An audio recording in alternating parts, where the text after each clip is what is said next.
Es estremecedor. Cuando estampas esto en la lámina con el punzón, también se graba en la memoria. Hay ciertas cosas que recuerdo durante años.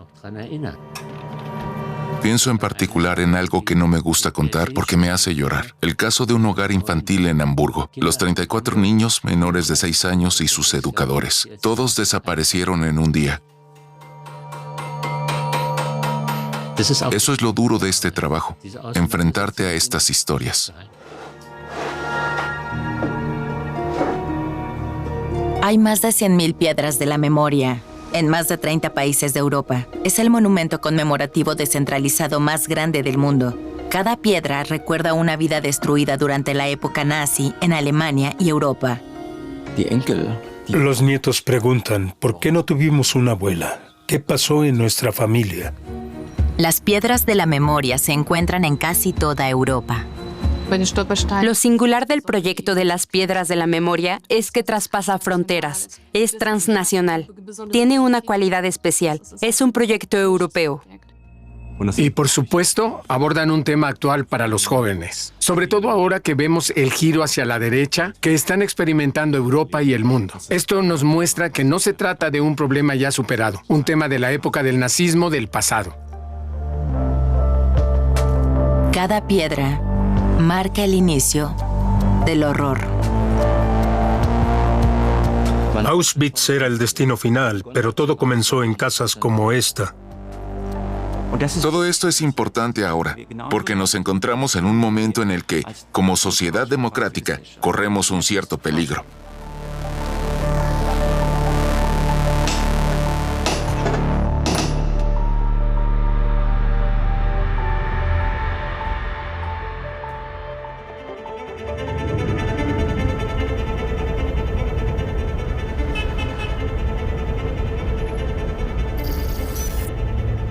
Es doloroso y necesitamos recordarlo. Creo que cada piedra es algo muy especial. Es un objeto brillante en la acera que nos recuerda que eran personas que tenían una vida. Y creo que es un legado maravilloso para las próximas generaciones. En este día, el monumento descentralizado más grande del mundo se amplía con 2 historias más. Este proyecto se ha ido haciendo cada vez más conocido, incluso a nivel mundial. Por eso ha aumentado mucho el número de solicitudes de familias, especialmente de víctimas judías, de todas partes del mundo. Para esta ceremonia, algunos familiares han viajado incluso desde Canadá. Vinimos en 2017 y vimos las piedras de la memoria por todo Frankfurt. Y pensamos que queríamos también poner una piedra para recordar a Georg y a Susi. Georg y Susanne, él era empresario y ella mecanógrafa. Se casaron en 1920 y formaron una familia. Hasta principios de los años 30 les fue bien. 10 años más tarde fueron deportados y fusilados por ser judíos. Anoche salimos a buscar el lugar y vimos las piedras en el suelo. Fue muy emotivo. No había nadie más, solo nosotros. Así que nos sentamos en una roca y lloramos, sintiendo lo que tuvieron que pasar ellos cuando los sacaron de su casa. No conocí personalmente a Georg, pero si uno pudiera viajar en el tiempo, es realmente asombroso poder conectar así a las generaciones. Aquí vivió. Así comienzan la mayoría de las inscripciones. A continuación, un nombre, una vida. ¿Pero qué hay detrás? ¿Quiénes eran estas personas?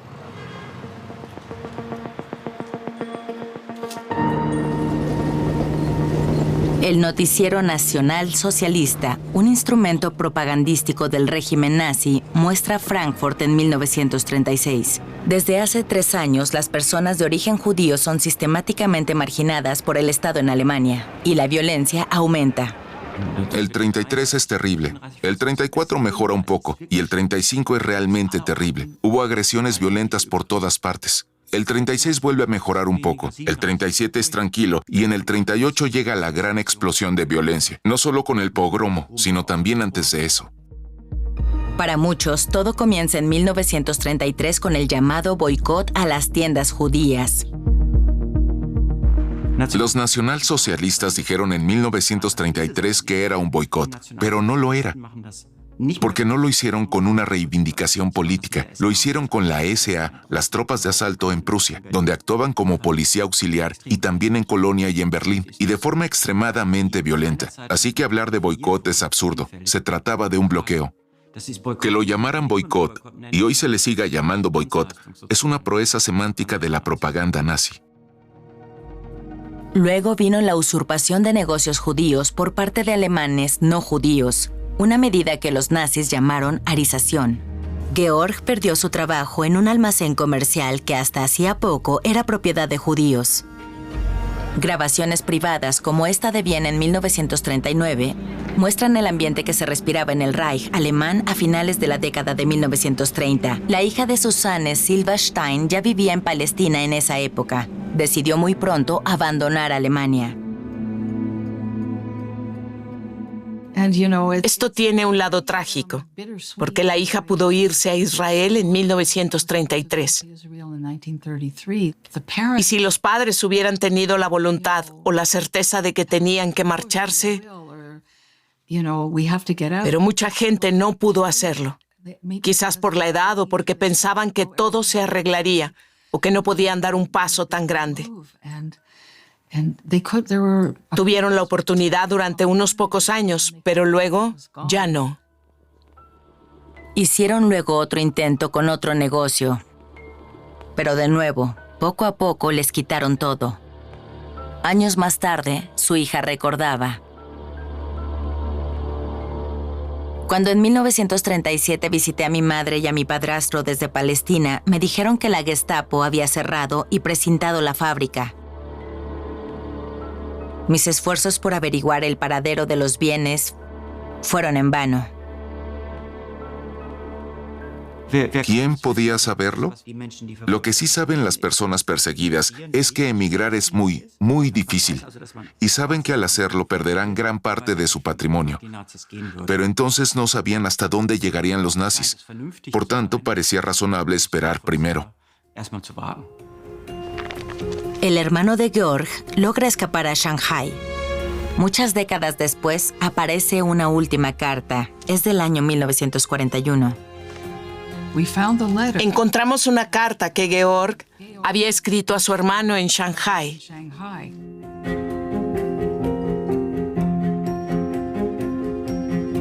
Gracias a Dios todos estamos sanos y salvos. Por ahora todo como siempre. Hemos pasado las fiestas felices. Las celebramos como de costumbre. Esperamos tener pronto noticias de ustedes. Espero que ya haya una carta en camino. Tu hermano Georg. El hecho de que judíos alemanes huyeran a Shanghái lo dice todo, porque creo que nadie querría ir allí. No es que tenga nada en contra de Shanghái, pero era un callejón sin salida. Sin embargo, era un refugio posible. Aún se podía ir allí. George y Susanne ya no lograron escapar. El resto de su vida, como en muchos otros casos, se puede seguir en los archivos. Tan solo en el archivo del nacionalsocialismo de la ciudad Bad Arolsen se almacenan los expedientes de más de 15 millones de víctimas del régimen nazi. Hay poca información en las piedras de la memoria, pero las biografías que se esconden detrás de cada una han sido investigadas con rigor. George y Susanne fueron trasladados en 1940 a una de las llamadas casas judías. En 1941 son deportados. Inmediatamente después de su llegada a Kovno, en Lituania, son fusilados. No podemos cambiar la historia, pero podemos estar aquí para honrarlos, mirar estas hermosas fotos y decir qué personas tan maravillosas eran, y eran una parte de Frankfurt. 2 historias entre millones y 2 entre más de 100,000 piedras de la memoria. El proyecto se extiende por toda Europa y se conoce en todo el mundo. Pero, ¿cómo evoluciona nuestro conocimiento sobre los crímenes del nazismo? Hay estudios que sugieren que el conocimiento de las generaciones más jóvenes es escaso. Sin embargo, las encuestas más recientes muestran que el interés de las nuevas generaciones es enorme. Así, más del 80% de los jóvenes de entre 16 y 25 años consideran importante ocuparse hoy en día de la época nazi. Yo diría que están cambiando muchas cosas, simplemente porque estamos perdiendo a muchos testigos de la época. Lo que hace que ya no se tenga tanto esa visión individual, sino más bien una visión de la historia social y en perspectiva. La pregunta es, ¿en qué medida seguimos relacionando esto con nosotros mismos? Es un error fundamental creer que el debate sobre el pasado nazi ya está terminado. Al contrario, yo diría que estamos solo al principio. Y proyectos como el de las Piedras de la Memoria pueden devolver el recuerdo de las masacres, de la discriminación cotidiana, del antisemitismo, del despojo y la deportación, exactamente al lugar donde ocurrieron, es decir, a las casas donde habitaron las víctimas.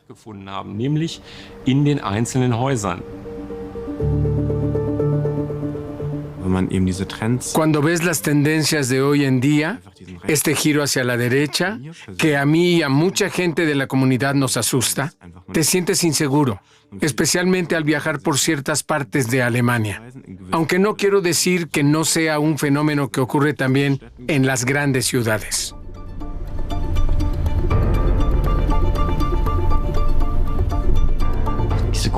Esta gran acción artística, que no es un monumento tradicional, nos pone en contacto con este tema de muchas maneras y más que los grandes monumentos estatales. Por ejemplo, si usted o yo tenemos el deseo de colocar una piedra de la memoria para alguien, entonces tenemos que ponernos a investigar. Así nos convertimos en historiadores y eso es algo muy emocionante, un proceso importante. Todo esto incluye numerosos proyectos escolares. ¿Cómo podemos seguir desarrollando nuestra cultura de la memoria? Creo que 3 generaciones después de la Segunda Guerra Mundial, tal vez deberíamos cambiar de perspectiva. Una memoria basada en la culpa y la vergüenza es desalentadora. Necesitamos recuerdos positivos en toda Europa. Los jóvenes necesitan inspiración. Necesitan modelos a seguir en la historia, que les muestren que las personas también pueden actuar de otra manera, que también pueden movilizarse por el bien. Y por supuesto, también existen piedras de la memoria que recuerdan historias de resistencia. Modesta y casi oculta a la vista, se encuentra en el barrio berlinés de Kreuzberg la piedra dedicada a Eva Mamlock. Recuerda la historia de una luchadora judía de la resistencia.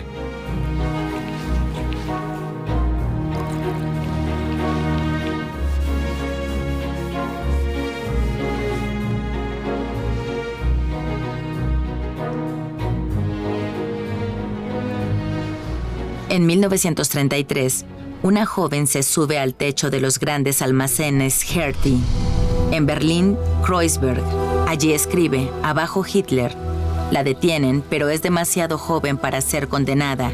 Eva Mamlock tiene entonces 14 años. Hoy solo queda esta foto de ella.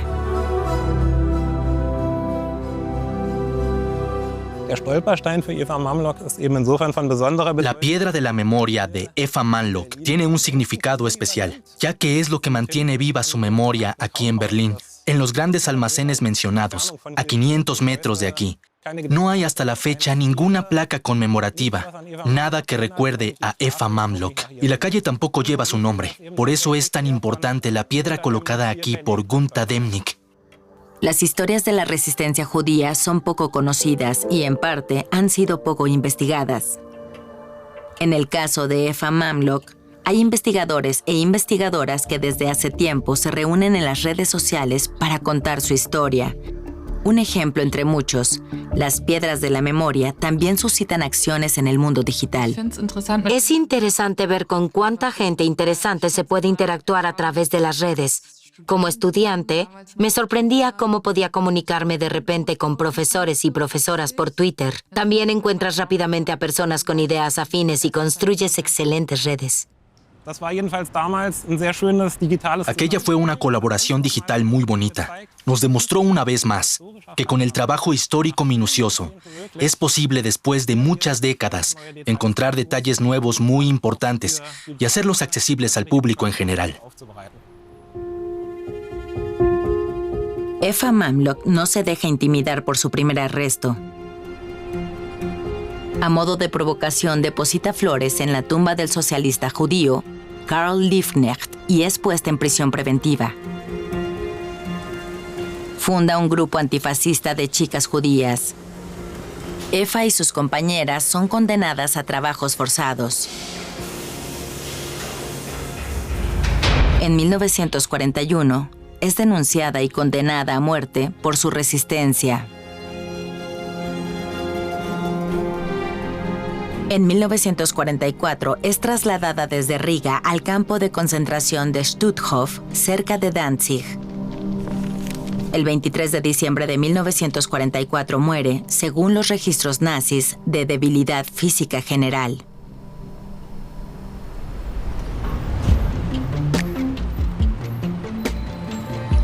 Ninguna ciudad tiene tantas piedras de la memoria como Berlín.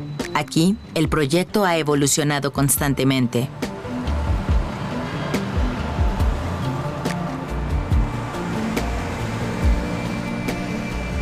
La forma en que vemos la historia siempre tiene mucho que ver con la que estamos viviendo. No es como muchos piensan, que en la escuela siempre se aprende de memoria la misma historia. La historia de los llamados grandes hombres, por ejemplo, se cuenta hoy de otra manera. Y hoy se mira a otros grupos que durante mucho tiempo simplemente no se tuvieron en cuenta. Y así la visión de la historia cambia completamente.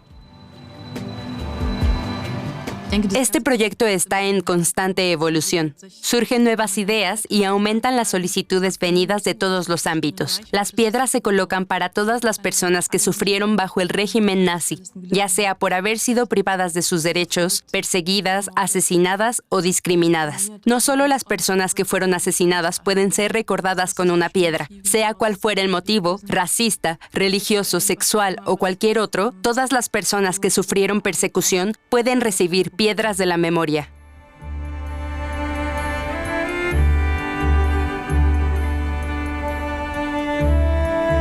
Hay dos piedras que lo demuestran y que plantean nuevas preguntas sobre la historia.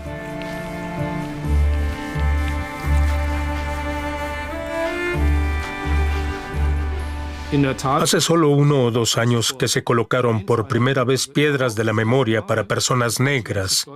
Así que todavía estamos en los comienzos, porque esta historia y esos casos individuales aún son muy poco conocidos. En la ciudad de Danzig, Louis Brody es un actor famoso a finales de los años 30. Durante una gira conoce a Erika. Se casan en 1938, cuando la amenaza de la ideología nacionalsocialista es omnipresente. Cuando los nazis llegaron al poder, empezó la lucha por la supervivencia. Los papeles que les ofrecían eran cada vez peores, cada vez más estereotipados y simples en esas películas de propaganda colonial de la época.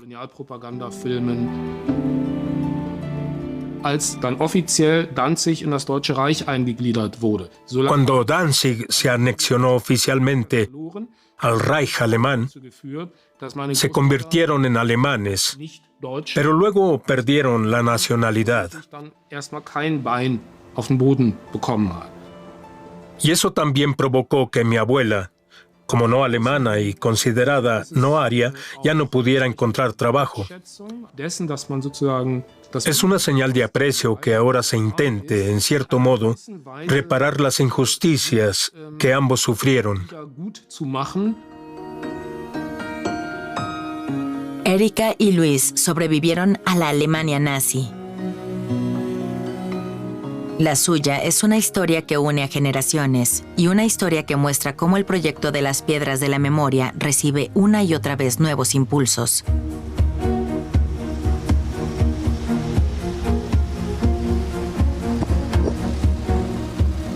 Como equipo, al principio decíamos que dejaríamos de hacer esto cuando ya no hubiera más solicitudes, y eso nunca sucedió. Al contrario, ha habido muchísimas solicitudes. El equipo casi se ha cuadruplicado en los 15 años que he estado allí. Y al principio, cuando empecé, creo que trabajábamos en 3 países. Ahora son 30. ¿Y cómo empezó todo? La pista nos lleva a un pequeño pueblo del estado de Hesse, en Alemania. Aquí vive el artista Gunther Demnig.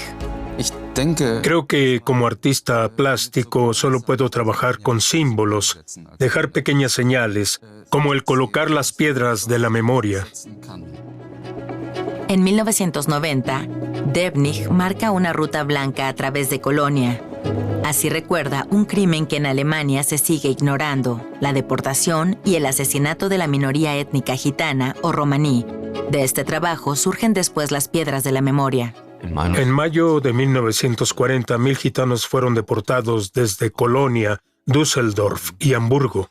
Los llevaron en camiones a los pabellones de la Feria Comercial de Colonia, un centro de retención para el campo de concentración de Buchenwald.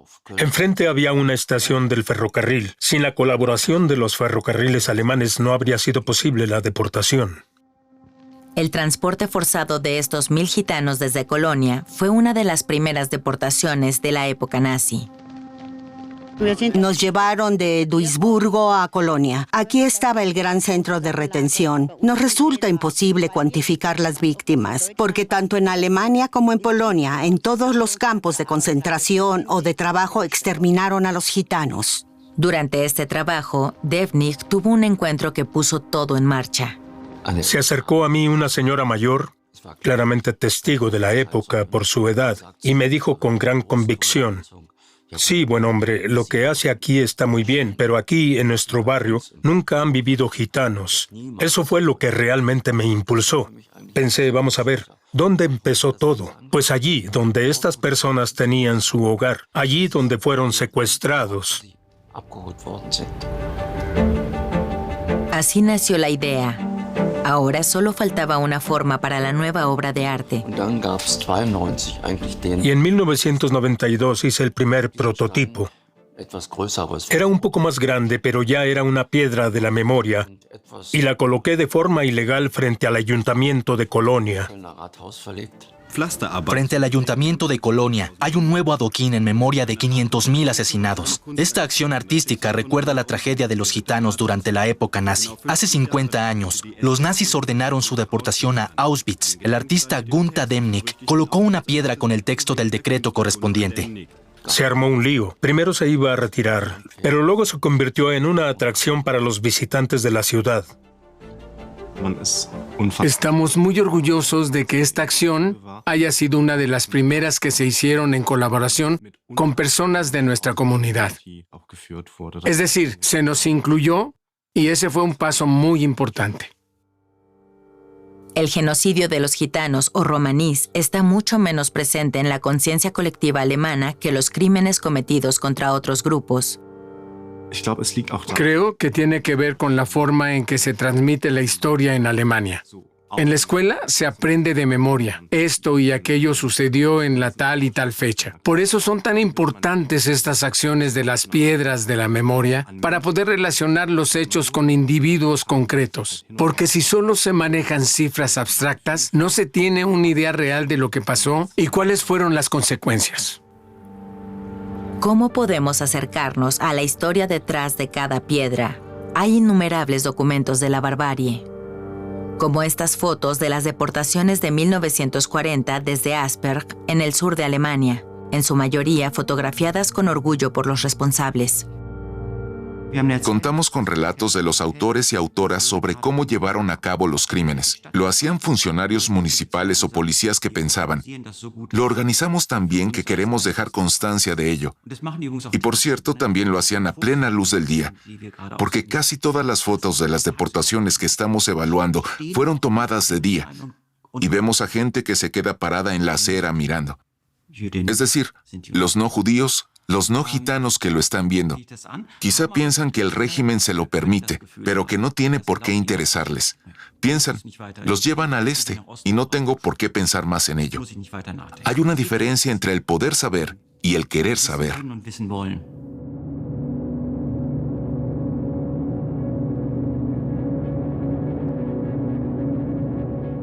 Era solo el principio. En los años siguientes, los nacionalsocialistas asesinaron a cientos de miles de gitanos de 11 países. Sin la memoria, simplemente no se puede combatir el racismo. Esto significa que debemos empezar a pensar en las personas, en los individuos y en sus destinos. Estas 3 piedras conmemoran a 3 niños gitanos. Debnich las colocó frente al terreno del antiguo orfanato municipal que se encontraba en Colonia, Alemania, entre 1917 y 2012.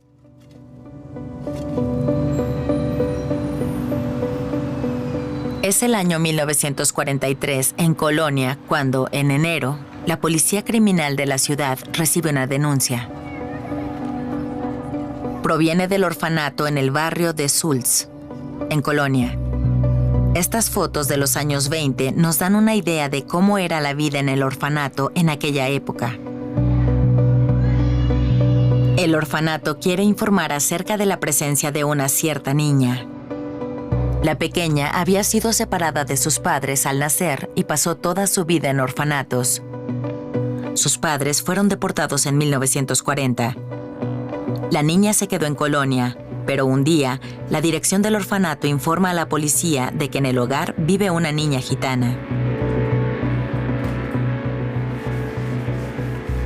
Fue la sentencia de muerte para la pequeña. Se llamaba Ilga Grunholz, tenía 4 años. En 1943 es deportada al campo de concentración de Auschwitz, donde es asesinada.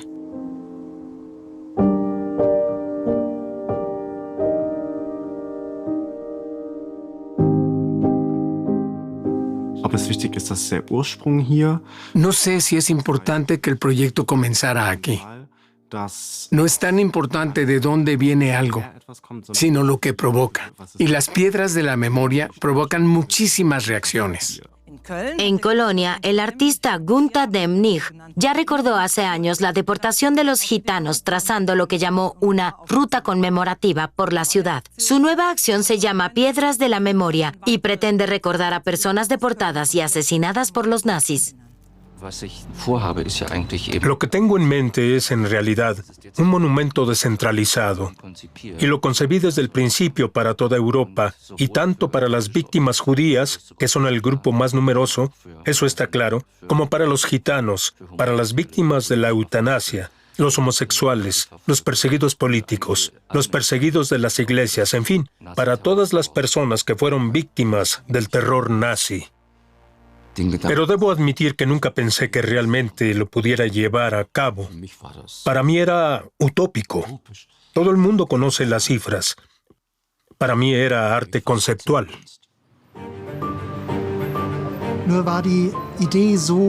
Pero la idea era tan convincente y tan genial que, con este proyecto de un solo artista, se puso en marcha un proyecto civil de gran alcance.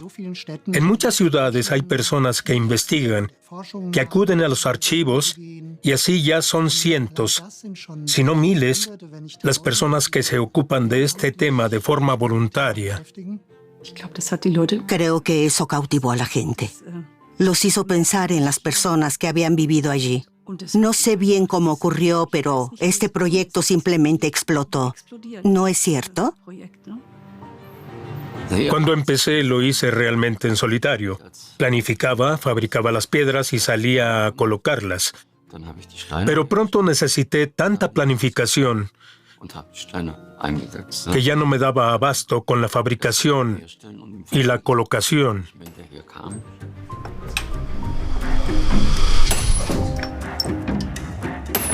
Y entonces vino Gunther y me preguntó, ¿quieres continuar tú? ¿Quieres encargarte tú de las piedras que yo no puedo hacer? Y así dejó de fabricarlas. A partir de ahí, durante 18 años, he fabricado todas las piedras para todos los países, en todos los idiomas.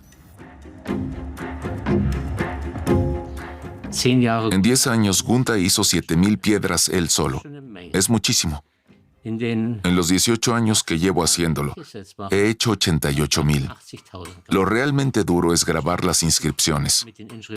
Hay que hacerlo con corazón, sentir empatía. Esa es la razón por la que se hace a mano y no a máquina. Ellos fueron asesinados maquinalmente. Por eso el respeto por la víctima implica un trabajo manual. La única máquina que utilizamos es la batidora de concreto. Nada más, todo es trabajo manual y así debe ser.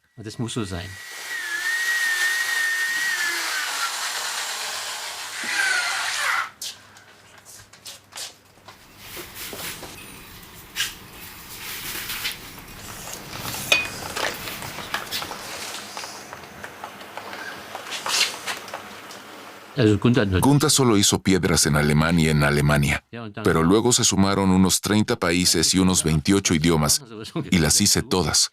Esa es otra cosa que hace que el trabajo sea emocionante, el poder arreglárselas con tantos idiomas. El primer idioma extranjero fue el holandés, y luego vino el belga y muchos más. Desde el principio ha habido también críticas a las piedras de la memoria. Sobre todo el hecho de que estén en el suelo y se pisen. Algunos no lo aceptan fácilmente. La ciudad de Múnich, en el sur de Alemania, se opuso incluso durante muchos años a las piedras. El ayuntamiento de Múnich dijo en 2 ocasiones que las piedras de la memoria no podían colocarse en terreno municipal. Y después me enteré de que en Múnich no había una sola piedra de la memoria. Entonces dije, muy bien, voy a tratar de arreglarlo. Si una resolución prohibía su colocación en el suelo del municipio, la solución era colocarlas cerca de la entrada de las casas, que se considera suelo privado. Ya tenemos 276 piedras de la memoria en Múnich. Es relativamente poco en comparación con Colonia, donde empezó todo. Pero trabajamos con gran dedicación, debido a nuestra situación especial en Múnich, que nos obliga a colocarlas solo en suelo privado. Esa prohibición ha dado lugar a un compromiso ciudadano que no existe en ninguna de las otras 1,800 ciudades con piedras de la memoria. Aunque hubo resistencia, en Múnich se encontró una solución que fomenta la solidaridad, sin olvidar la idea fundamental de las piedras conmemorativas. La idea de la piedra de la memoria es devolver a las personas al lugar donde vivían antes, donde eran personas antes de convertirse en víctimas. Y aquí lo hemos conseguido. Este lugar era un centro de la vida judía, en el barrio de Maxvorstadt. Aquí vivían muchos judíos. Tenían casas preciosas, consultorios, etc. Cada persona que pase por aquí sabrá que aquí vivían judíos. En toda Europa hay piedras de la memoria delante de innumerables casas. Recuerdan que todo el mundo vio lo sucedido, que todos podrían haberlo sabido. ¿Qué dice eso de los perpetradores, de los vecinos, de los amigos? Sería bueno si no solo pensáramos, solo entre comillas, en los afectados, en las víctimas, sino que también reflexionáramos sobre el hecho de que ellos vivieron aquí y sobre lo que hicieron los demás, los que no sufrieron ese destino. Y preguntarnos quiénes fueron los que se llevaron a estas personas.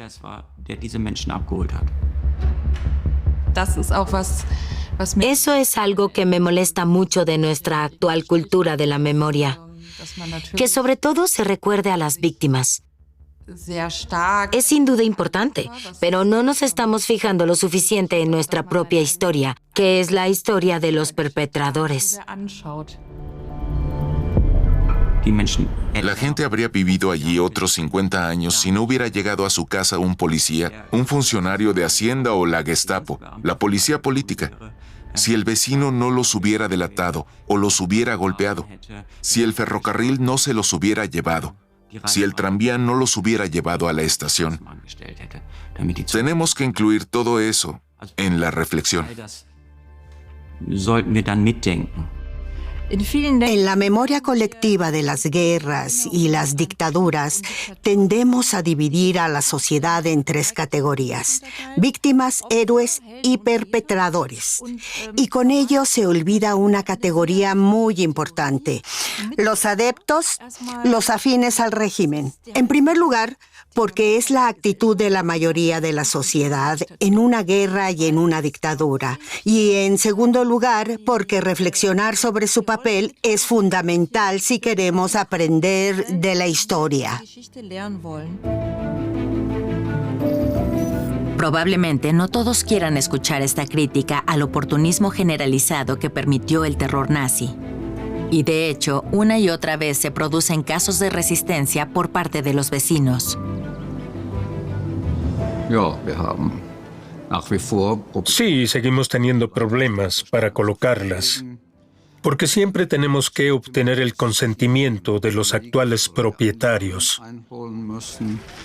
El artista Gunther Debnich ya ha colocado piedras de la memoria en más de 8,000 lugares, como ahora lo hace en Hellenthal. Los familiares de las víctimas han viajado desde México y Estados Unidos para la ceremonia. Sin embargo, algunas piedras no pudieron colocarse frente a la casa de las víctimas porque algunos vecinos se opusieron.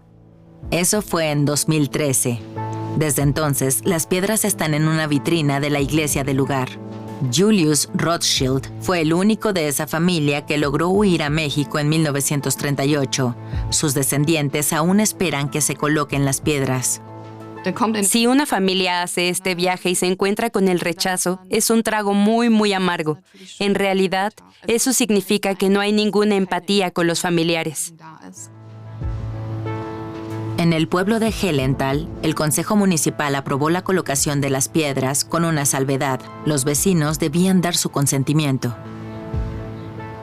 En principio han trasladado la responsabilidad a los vecinos. Pero esto es como cuando se coloca una señal de tráfico o una farola. Tampoco se pregunta a los vecinos. El suelo es propiedad del municipio. No es algo que ocurra a menudo, pero sigue ocurriendo. Nosotros siempre nos hemos opuesto a ello, precisamente porque las piedras se colocan en un espacio público. Y eso no tiene que ver directamente con el propietario de la vivienda. Igual que en Hellenthal, en la región del Eifel, las piedras no dejan indiferente a nadie que se enfrente a ellas. Y aunque cada caso es diferente, el hecho de que los vecinos puedan decidir es muy cuestionable. Me parece muy problemático que se deje decidir a actores privados en esta cuestión, que es de debate público. Lo importante es que las familias empiecen a preguntarse acerca de la propia historia, que se abran a la idea de que los propios abuelos y bisabuelos pudieron haber sido concretamente o en otras dimensiones perpetradores del nacionalsocialismo.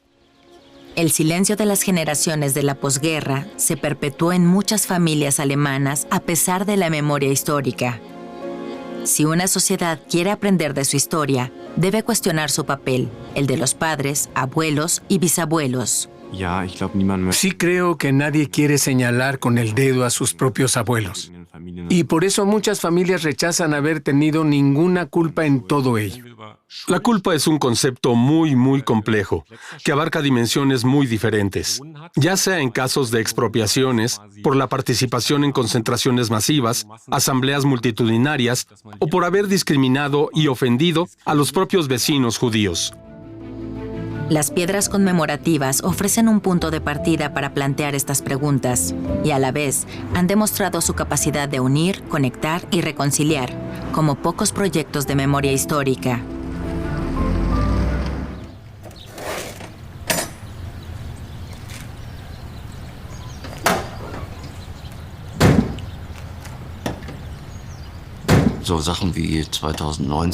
En 2019 estuve 270 días fuera de casa.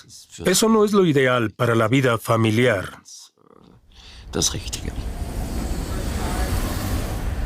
Tengo que contar con que en algún momento para mí esto se acabará, porque no podré físicamente. Pero me imagino que aún seguiré un tiempo más. Colocar una nueva piedra nunca es algo rutinario, siempre es algo especial. Esta vez son piedras para una familia que sobrevivió al campo de concentración. La familia Stern. La hija, Gisela, aún era una niña cuando comenzó el terror. Sus hijos y nietos han llevado consigo durante décadas los recuerdos de las víctimas. y pueden transmitirlos.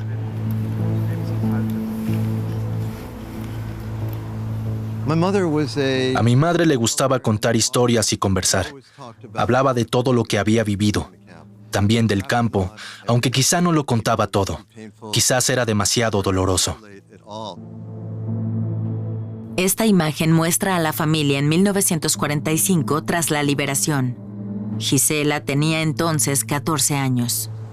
Ella era bastante joven. Tenía entre 12 y 14 años, una edad poco apropiada para vivir algo así. Era consciente del horror, de que la gente moría, pero creo que anulaba sus sentimientos. Recuerdo que me contó de una amiga suya llamada Eva, y me lo contaba como alguien que habla sobre una amiga del colegio. Hacían cosas juntas y quizás se reían de vez en cuando. Pero el final de la historia era, ella se fue al este, es decir, al campo de exterminio de Auschwitz. Era una forma de decirme, era mi amiga y murió.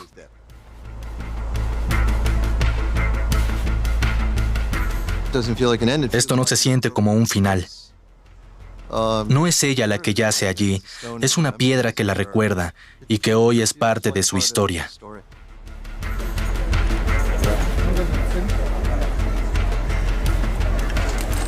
Hoy ha sido muy gratificante ver que había varios grupos de escolares. Yo siempre digo que esto lo hacemos también por los jóvenes.